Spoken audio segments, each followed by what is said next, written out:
கர்த்தருடைய பரிசுத்த நாமத்துக்கு மகிமை உண்டாவதாக.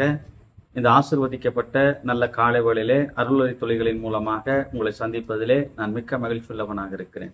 இன்றைக்கும் வேதத்திலிருந்து சில காரியங்களை கற்றுக்கொள்ள தேவன் நமக்கு உதவி செய்வாராக. நாம் வாசிப்போம்.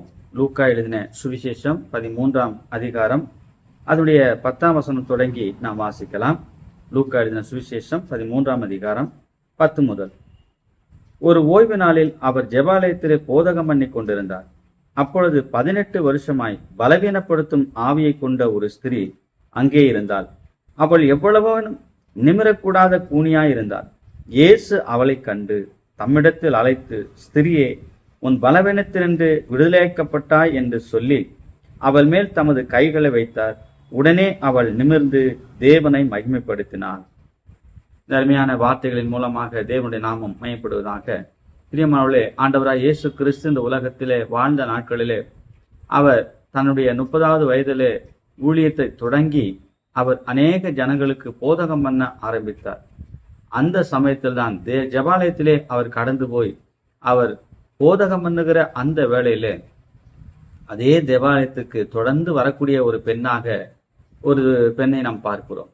ஆனால் 18 ஆண்டுகளாக சாத்தானாலே முடக்கப்பட்டு நிமிர முடியாத கூனியாக அவள் வாழ்ந்ததாக இந்த அதிகாரத்தில் பார்க்கிறோம். அந்த 18 ஆண்டுகளும் ஜெபாலயத்திற்கு வரக்கூடியவளாய் காணப்பட்டால், ஆனால் ஒரு நாள் கூட தேவனிடத்திலே, ஆண்டவரே, எனக்கு இதை சரி செய்து கொடுங்கள் என்று கேட்கவே இல்லை. அப்படிப்பட்ட தேவனை தேடுகிற விசுவாசமுள்ள ஒரு ஸ்திரியாக இந்த ஸ்திரீ காணப்பட்டார்.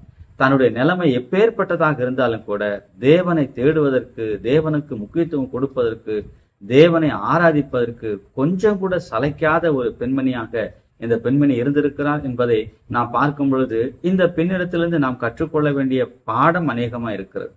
அப்பேற்பட்ட சூழலும் கூட இவருடைய சூழ்நிலைகளை அறிந்த ஆண்டவராக இயேசு கிறிஸ்து அவர்கள் கேட்காமலே தான் முன் வந்து என்ன செய்கிறார்? அவர்களுக்கு சுகம் கொடுக்கிறதை நாம் பார்க்கிறோம்.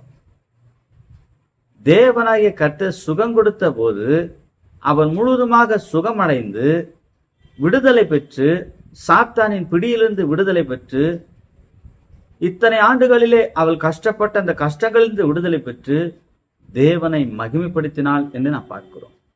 அதற்கு பிற்பகுதியில் நாம் தொடர்ந்து வாசிக்கும் பொழுது அந்த ஜெபாலயத்திலே பொறுப்புள்ளவர்கள் என்ன செய்கிறான்னு சொன்னால், இது ஓய்வு நாளா இருக்கிறபடினாலே நீங்கள் ஓய்வு நாளிலே ஒரு நாளும் என்ன செய்யக்கூடாது? இப்படிப்பட்ட காரியங்களை செய்யக்கூடாது. உங்களுக்கு அற்புதங்கள் நடக்க வேண்டும், உங்களுக்கு சுகம் கிடைக்க வேண்டும் என்று சொல்லி நீங்கள் ஒருவேளை விரும்பினால் நீங்கள் மற்ற 6 நாட்களிலே இவைகளை செய்து கொள்ளலாம் என்று சொல்லி அங்கே அவர்களுக்குள்ளாக வாக்குவாதமும் கோபமும் வரக்கூடியதாக நாம் பார்க்கிறோம். ஆனால் என்ன நடக்கிறது? இப்படிப்பட்ட காரியத்தை சொல்லும் பொழுது ஆண்டவராய் இயேசு கிறிஸ்து என்ன செய்கிறார்? அவர்களுக்கு தெளிவுபடுத்துகிறார். உங்களிலே ஒரு மாடாவது ஆடாவது ஓய்வு நாளிலே நீங்கள் கட்டி வைத்திருக்கிறீர்கள், அதுக்கு ஆகாரம் வேண்டு அவசியப்படுகிறது என்று சொன்னால் நீங்கள் அவைகளுக்கு ஆகாரம் கொடுக்காமல் விட்டு விடுவீர்களா? அல்லது தண்ணீர் கொடுக்காமல் விட்டு விடுவீர்களா? அப்படிப்பட்ட கடின இருதயத்தோடு நீங்கள் இருக்க முடியுமா என்று சொல்லி அவர்களுக்கு விளக்கப்படுத்துகிறார். இந்த விளக்கப்படுத்தும் பொழுது ஆண்டவராய் இயேசு கிறிஸ்து சொன்ன வார்த்தைகளை கேட்டு அங்கிருந்து அத்தனை ஜனங்களும் அவைகளை ஒத்துக்கொண்டார்கள். ஆமாம், இவர் சொல்வது சரியான வார்த்தை தான், உண்மையைத்தான் அவர் பேசுகிறார் என்று சொல்லி அவர்கள் விசுவாசித்து என்ன செய்தார்கள்? தேவனை மகிமைப்படுத்தும்படியாக காணப்பட்டார்கள். அவளிடத்திலே வாக்குவாதம் பண்ண வந்தவர்கள், சண்டை போட வந்தவர்கள் அவர் சொன்ன வார்த்தையை கேட்டு தேவனை மகிமைப்படுத்துகிற ஒரு சம்பவமாக அங்கே மாறி போனது. ஆனால் தேவனுக்கு விரோதமாக செயல்பட வேண்டும் என்று சொல்லி அவர் விரும்பவில்லை. பக்தி வைராக்கியத்தினாலே அப்படி செய்ய வேண்டும் என்று விரும்பினார்கள். காரணம் என்ன? பழைய ஏற்பாட்டின் காரியங்களை அவர்கள் கடைபிடிக்கக்கூடியவர்களாய் காணப்பட்டதினாலே இப்படி செய்வதற்கு அவர்கள் முன் வந்ததாக நாம் பார்க்கிறோம். ஆனால் எது முக்கியம், எது அவசியம் என்பதை ஆண்டவராக இயேசு கிறிஸ்து அங்கே என்ன செய்கிறார்? எடுத்து சொல்லுகிறார். அவர்களுக்கு உபதேசம் பண்ணுகிறார், புரிய வைக்கிறார். புரிகிற பொழுது அவர்கள் என்ன செய்கிறார்கள்? இது தேவனுடைய வார்த்தையா இருக்கிறது, மகிமையான வார்த்தையா இருக்கிறது, உண்மையான வார்த்தையா இருக்கிறது. ஆனபடினாலே இவைகளை நாம் என்ன செய்ய முடியாது? தட்ட முடியாது. இந்த வார்த்தை உண்மையா இருக்கிறபடினாலே இவைகளை நாம் சந்தோஷமா ஏற்றுக்கொள்ள வேண்டும் என்று சொல்லி அவளை சந்தோஷமா ஏற்றுக்கொண்டதாக நாம் பார்க்கிறோம். அது மாத்திரமல்ல, 17ஆம் வசனத்தில் நாம் பார்க்கிறோம், அவர் அப்படி சொன்னபோது அவரை விரோதித்திருந்த அனைவரும் வெட்கப்பட்டார்கள். அதுவரையிலும் இயேசு கிறிஸ்துவை விரோதியாய் பார்த்தார்கள். ஏனென்றால் ஓய்வு நாளிலே செய்யக்கூடாத காரியத்தை செய்கிறார், தேவனுக்கு விரோதமான காரியங்களை செய்யக்கூடியவராக இருக்கிறார் என்று சொல்லி அவரை விரோதிக்கக்கூடியவர்களாகத்தான் காணப்பட்டார்கள். ஏனென்றால் ஓய்வு நாளுக்கு முக்கியத்துவம் கொடுக்கக்கூடியவர்களாக அவர்கள் இருந்தார்கள். ஆனால் ஓய்வு நாளுக்கு உரியவராக இயேசு கிறிஸ்து இருக்கிறார் என்பது அவளுக்கு தெரியாது. ஆனால் வேதம் சொல்லுகிறது, அவர்கள் சொல்லபோது அவர்கள் வெட்கப்பட்டார்கள். ஜனங்கள் எல்லாரும் அவரால் செய்யப்பட்ட சகல மகிமையான செய்கைகளை குறித்தும் சந்தோஷப்பட்டார்கள். பிற்பாடு அவர்கள் சந்தோஷப்படக்கூடியவர்களாய், அங்கிருந்து சந்தோஷத்தோடு திரும்பி போகக்கூடியவர்களாய் காணப்பட்டார்கள்.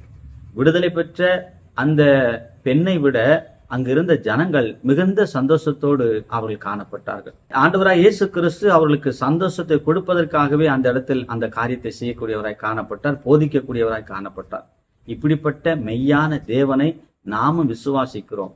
ஆகவே அவர் செய்யக்கூடிய அற்புதங்களை, அதிசயங்களை நாம் பார்த்து அவரை மகிமைப்படுத்தி, அவரை துதித்து, அவரை ஸ்தோத்தரித்து, தொடர்ந்து அவருக்கு நாம் என்ன செய்யணும், கனத்தை செலுத்தக்கூடியவர்களாக காணப்பட வேண்டும். அப்படிப்பட்ட காரியங்களை செய்வதற்கு தேவன் உங்களுக்கும் எனக்கும் கிருபை செய்வாராக என்று சொல்லி இந்த காரியங்கள் கூட நான் நிறைவு செய்கிறேன். தேவநாமம் மகிமைப்படுவதாக.